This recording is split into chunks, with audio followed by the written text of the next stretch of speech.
Okay, hello. Thanks Brendan for inviting me to come, and thanks everyone for coming to listen and crowding in this nice small room. I guess I start with saying that last year was a really big year, hence the title. I was sort of juggling my full-time study of part-time work. I was interning a day a week and then spending all my spare time on TAFE work and a little bit of freelance as well. So I thought I'd start with a little bit of my background and how I got into TAFE and look at how I prioritise TAFE work, some of the techniques I use to get design work done, and a little bit about the grad group, Clean Slate, and a bit about interning and AGDA. And I'll kind of end with two of my major projects from last year and just show some images of it and just talk about my process that I worked through to get there. And if there's any questions, we can have those at the end. And I've brought in my portfolio and some of my work, so feel free to come up and have a look at the end. So, I finished high school in 2005. I worked, I saved, I travelled, I did that on repeat for a while. Then I went on to study sustainable development at Murdoch. Really great course. It was a bit of an eye-opener in some of those big issues that we're facing, such as climate change, and a little bit about the impacts that humans are making on the world. And through that I interned at a Greens Senator's office, and then I got more work with the Greens Party, worked for a Member of Parliament, and that sort of has helped me financially through my 3 years of TAFE, which has been great. And then, so I'd finished my uni course. I was somehow found myself working full-time as a sous chef and was a bit like, what am I doing? I'd done 10 years of hospitality. I knew it wasn't something I wanted to keep doing for the rest of my life. My partner was studying this design course, so I followed him for 2 years of the course, got really excited. I was really amazed at the variety of projects that the course offered and the creativity it offered. And we'd brainstorm together, and I just sort of thought, well, maybe I'll do the course, and that's how I got into it. So I've just been graduated 3 months. I've been really lucky to get some great work already. So I'm doing freelance with Studio Papa. I'm doing freelance work for Greens WA for the state election, and just other bits and pieces through family and friends. And I'm also working as a junior freelancer at Chill 3 2 to 3 days a week, or 2 to 4 days a week, which is really great. And here's a collection of fruit stickers from 2015 that I collected. Not quite relevant. Okay, so a little bit about how I prioritise. So firstly, at the start of Advanced Diploma, I had a look at all my work that I'd done so far and just thought about what was maybe missing and what I wanted to see in my end of year portfolio. And I saw like a bit of a weakness in my typography, and I decided I really wanted to end with some strong typography projects, so that's where I put my focus. I also knew that I'd be spending a lot of time in front of the computer, and to kind of counteract that, I put a lot of time into illustration as well, just as a more of a loose, free way to design, and just getting back to hand skills and just to kind of keep me happy, I guess. And as you know, you're doing a lot of units at once at TAFE, 8 to 10 classes. And I had realised from the previous 2 years that if I wanted to end with some strong projects, I just wouldn't be able to put everything into everything. So I'd already decided I wanted to focus on typography, so that's where I put a lot of my energy. The other units or the other assignments, I just really tried to get done as soon as possible. I'd do them in class, so I'd save my energy. Hey Kurt. I'd save my energy for those projects I wanted to get a good result in. And I know that's really hard because all your lecturers want you to put everything into their project, but unfortunately, it's just not possible. So you kind of got to stand your ground a little bit, and you've got to have a think about what you want to work on. And it's also those projects that just interest you more, the ones that you naturally are drawn to and want to spend time on. I'll just go towards those. Some of the ways that I work, I naturally like to be organised, so I write heaps of lists. I have a written diary, so I can visually see in front of me what's going on. So I just find like crossing things off lists is a really great feeling, hence the heaps of lists. It also unclutters my mind, so once something's written down, I can know it's down and I can kind of keep thinking about it. So yeah, that's one of the things I use a lot. I really try to concept on paper before I get onto the screen, so I can build up a nice bank of ideas before I get on the computer, and sort of it stops me maybe spending too long on a weak concept trying to make it perfect on the screen. The TAFE library is really great. It's got a pretty amazing art and design collection of books, better than any other library that I've ever seen. And there's resources and inspiration in there that you just won't find online. So like I went in there, I borrowed books frequently. Really nice to be able to sit on the train looking at a book, not at a screen again. And especially things like type and layout, I find it really hard to find good examples online. It's all kind of recycled through Pinterest and it's all the same. Whereas you can pick up a book and you can see real life examples of type in detail. You know, you can see tiny type sizes, you can see the weights, and it's just a little bit more real and a little bit more exciting. I really tried those projects I wanted to do well on, I just would get started as early as possible, because it's all through those refinements that make it a good project. So looking at it with fresh eyes as many times as possible was sort of how I'd get to something that I was really happy with. So starting as early as possible for those ones that you want to do a really good job on. So I think now is a really good time because you're all in the start of the year. So I think it's really good for you to think about what working habits are good for you and what ones maybe are not so good, and really just like use those because you've got the experience now to do that. Here's just some sort of pen concepts for a beer label, that project that I did in diploma.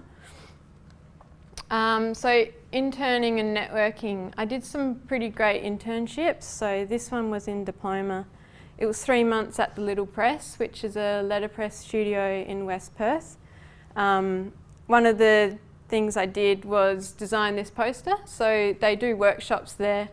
And Emily, the owner, just wanted something that participants could look at to learn the names of all the tools that you use when printing and to try and continue that traditional language.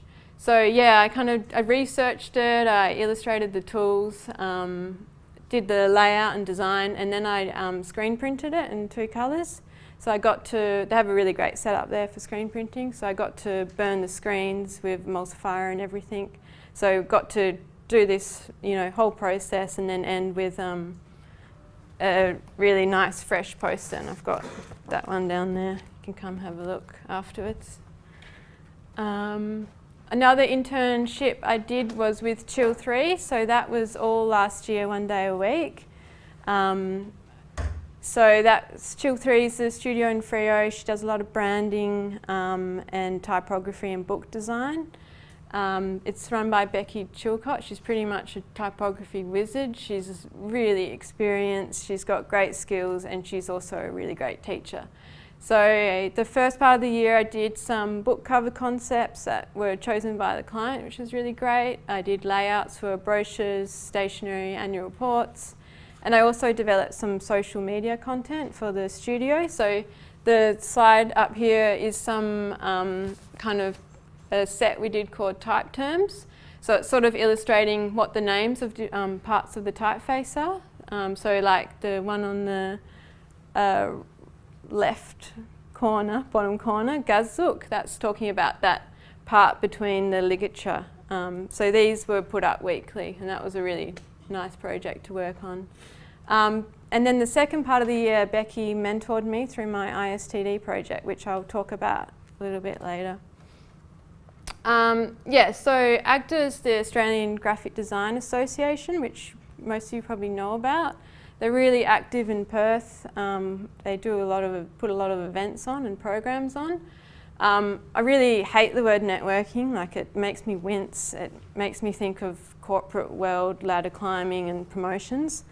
But thankfully, the AGDA events really aren't like that. They're often in pubs. They're like amazing experienced speakers talking about what they're passionate about.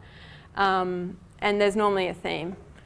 So they're super relaxed. They're a good chance for you to get to know, I guess, what's happening in the industry. So some of those key players and what studios they're from, you can actually talk to them. So you can start sussing out where you might want to work, because often a studio looks really desirable and then you might meet, you know, the principal and that would just put you off completely by their attitude or whatever. Or it might really inspire you to try and, you know, get work there or get experience there.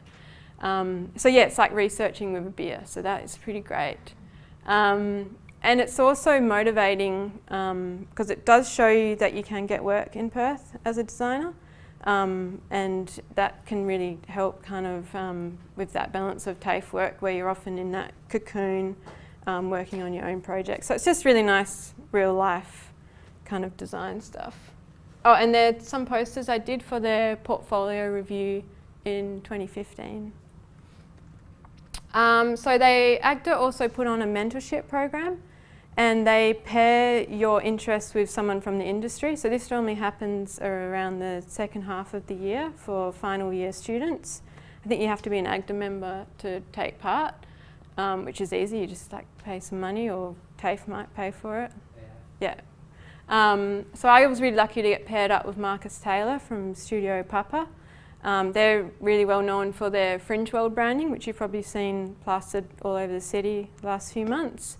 It was a really great connection. He helped me with my portfolio, gave me lots of advice on what to include, what to not include, and yes. And I'm doing freelance with them at the moment, so that worked out really well. Clean Slate was our grad group. This is what we all looked like.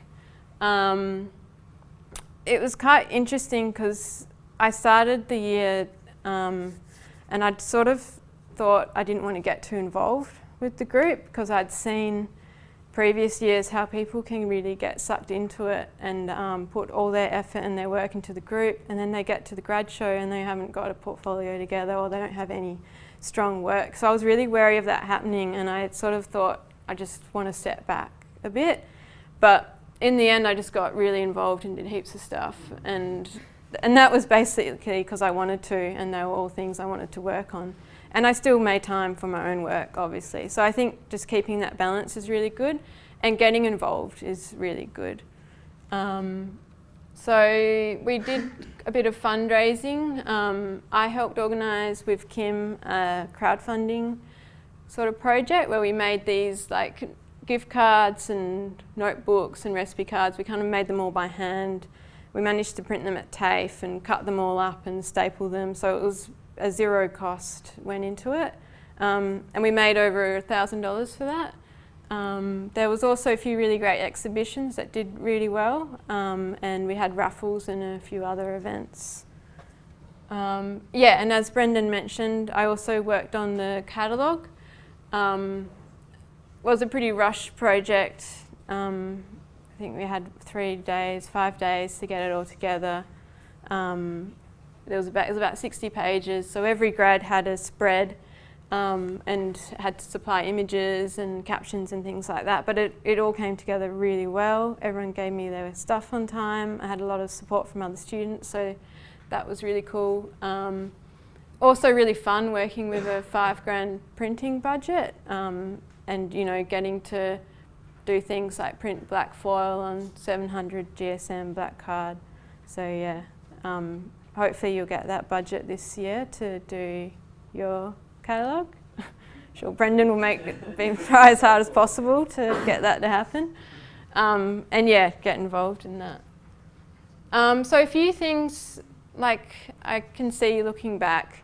We were a really great group of students, but as a group we were pretty lazy, so it took a long time for things to get done, with things often happening at the last minute and under a lot of stress. So I mean, yeah, things get busy, and this often gets, the grad group stuff often gets put on a hold, but if you can do as much as possible early on when you've got that time, I really recommend it. Especially like sorting out your branding and all kind of meeting and trying to decide how you actually want to appear as a group to the industry, because we didn't really have that conversation of Clean Slate. And I think just sort of going like, you know, deciding that as a group, it would really kind of tighten it all. Meeting regularly is really important. Like, don't rely on Facebook to share all your information, because it just doesn't work. And dividing up tasks is probably a good idea, and sort of reporting back to the group. So if you're in charge of, say, the catering, you know, you let people know every week, like what's going on, what research you've done, because otherwise what happens is you get to the grad show and people have said they'll do something, might have, you know, dropped the ball a bit. So that regular communication and dividing up tasks, I think, is pretty important. Yeah, so this was one of my major projects from first semester last year. It was with typography. I was really excited when a brief came up to do a cookbook, because I had my background cooking. I have like notebooks full of recipes that I've sort of been writing and collecting. So it was a really great chance for me to put them together into a book. So I wrote 15 recipes for it and photographed them, which was a mission, and I spent a lot of time on it. So yeah, here's some notes from my recipe writing, which I kind of just put together, and trying to decide what I was going to do with what and how it was all going to come together.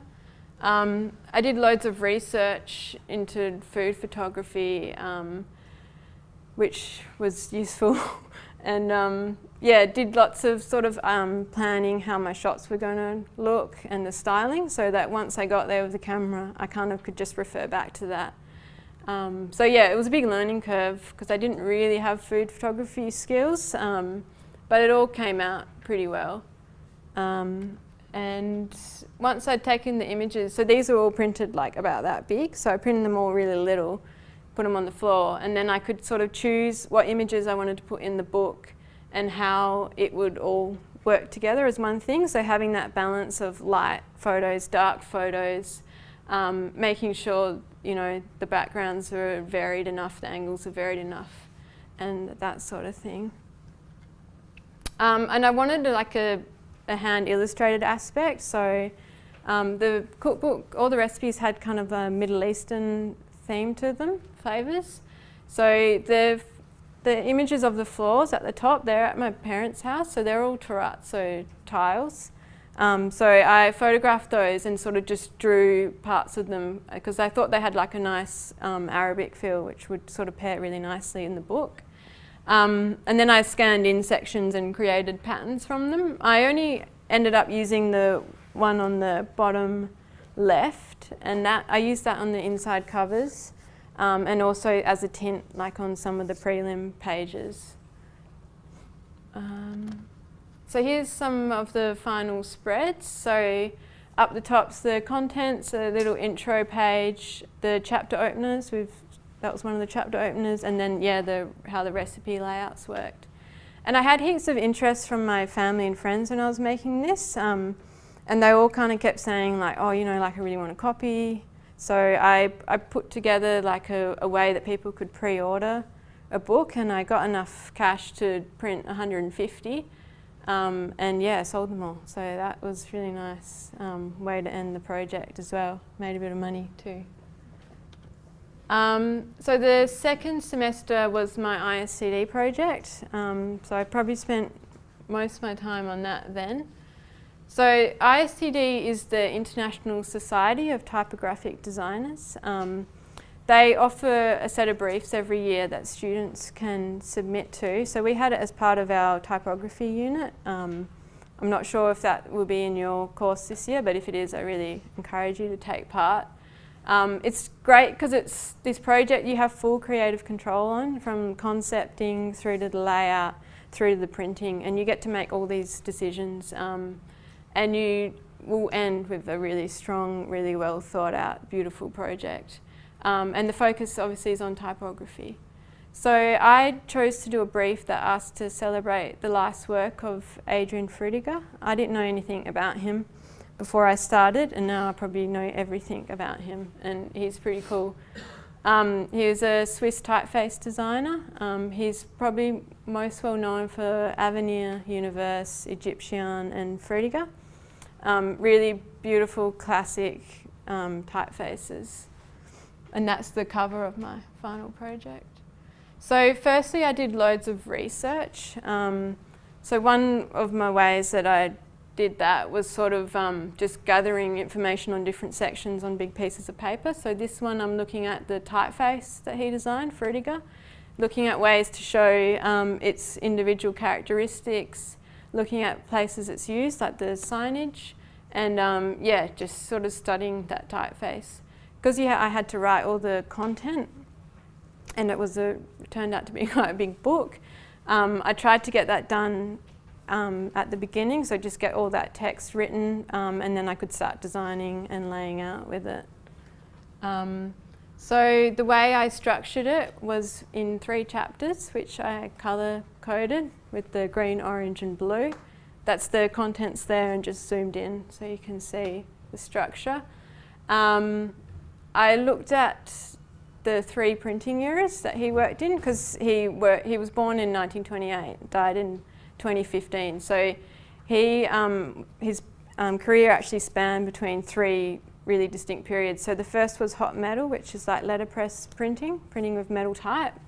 The second was photo typesetting, which was exposing light through photographic film, which was really big in like the 70s. And then the third period was digitalization, which is using a computer. Each section I looked at what Frutiger was doing at the time, and then I did a case study on one of his typefaces.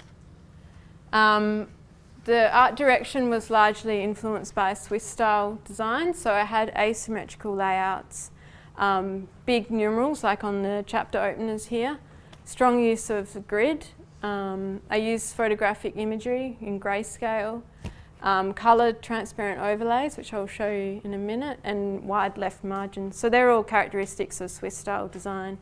And he obviously grew up in Switzerland and studied in Switzerland, so that was my immediate reason for using that. And he was also a very ordered person, and as you probably know, like Swiss style design is really nice and orderly.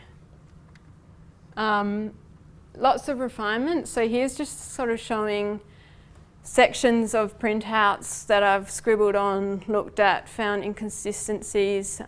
Again, like I'd printed a lot, I find it a lot easier seeing how that layout's going to work, how it's going to balance.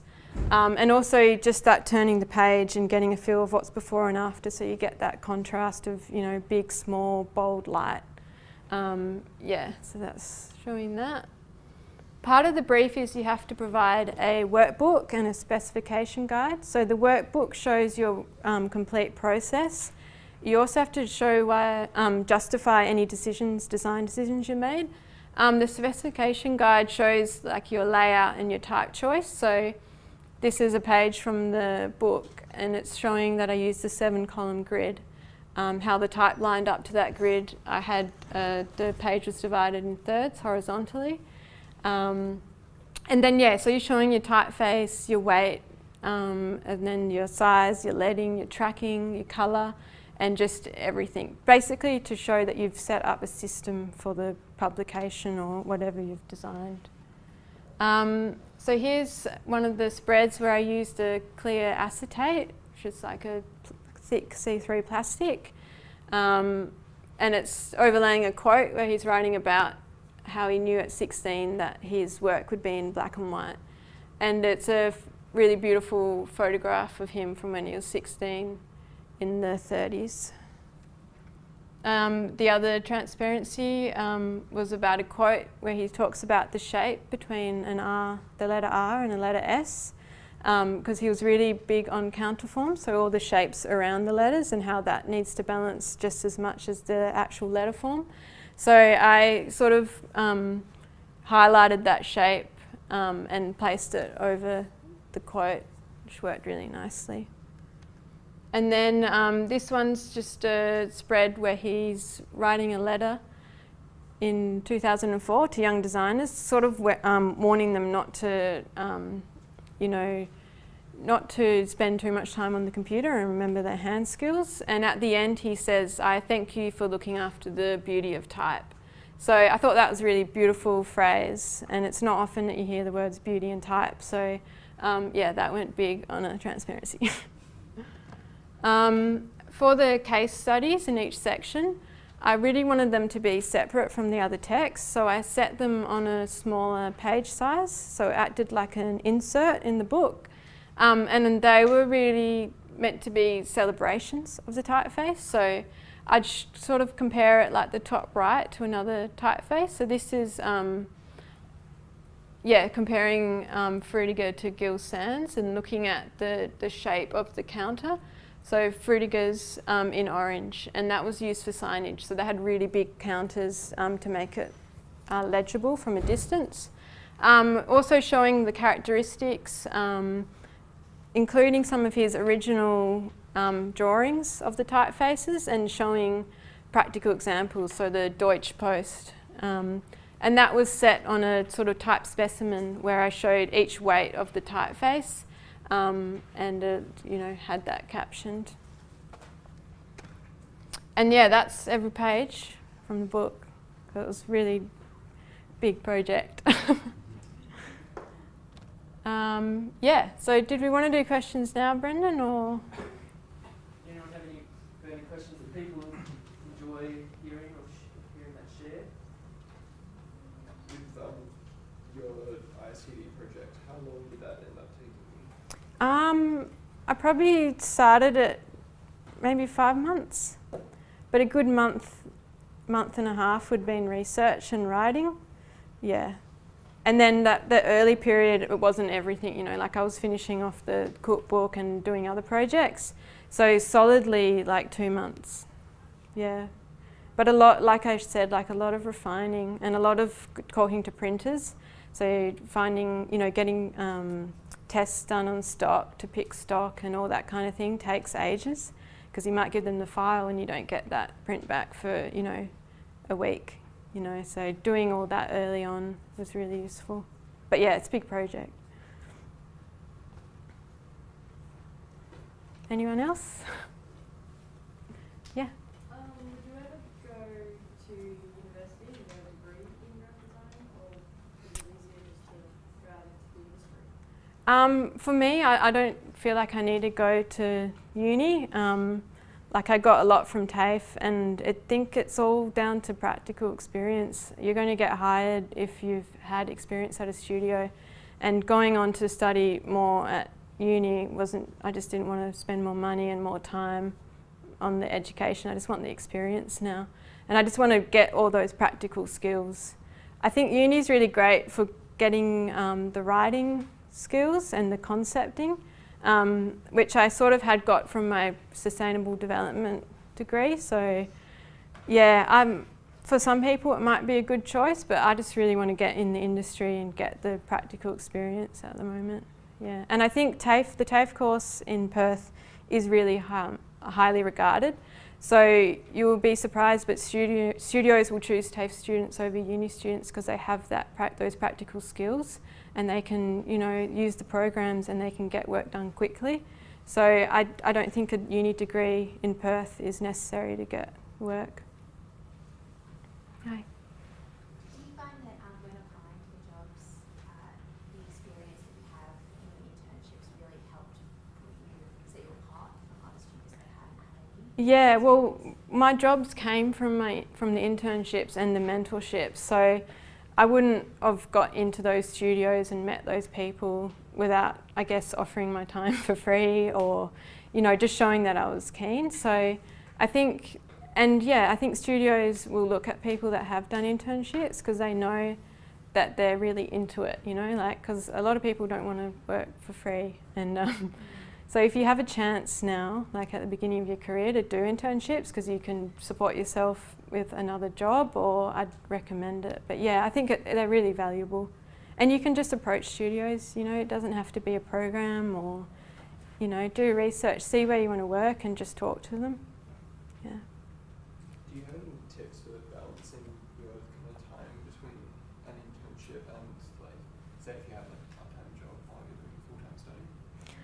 Yeah, it's really hard.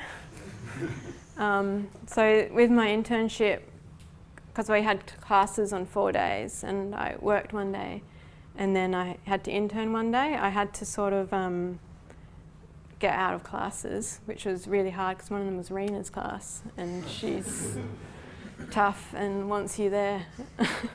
So like I had to do a lot of negotiating with her. I had to see her out of class time. I had to still do all the projects and not be in the classes. So like it's hard, you just gotta like I said, you prioritize. Like I wasn't really into advertising, you know, like I didn't want to spend all my time at home working on advertising briefs. So I'd just try and go to those classes as much as I could, put my head down, put something in, submit it, you know, like.